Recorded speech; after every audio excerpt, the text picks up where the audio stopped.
ওরা কালকে আয়ুষ মাছের রেসিপি শেয়ার করেছে, আজকে মাটনের রেসিপি শেয়ার করবে। তো বলো আয়ুষ, কিভাবে মাটন করব আমরা? আগে মাংস আনলো, তারপরে একটু ডাল মাখালো, তারপরে আগে ডাল মাখাবে? আচ্ছা, তাই মাংসটাতে ডাল মাখাবো, তারপর একটু মাছের ঝোলগুলো থাকলে মাছের ঝোলগুলো দিতে হবে।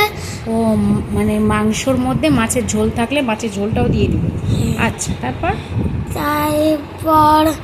তারপর ভাত রান্না করতে হবে। তারপর মাংসটাতে একটু বাটার দিতে হবে, তারপরে এটা মিক্স করতে হবে, ভালো করে রান্না করতে হবে, 2 মিনিট হয়ে যাবে। তো ট্রাই করে বলবে কেমন হয়েছে মাটনটা। Bye bye.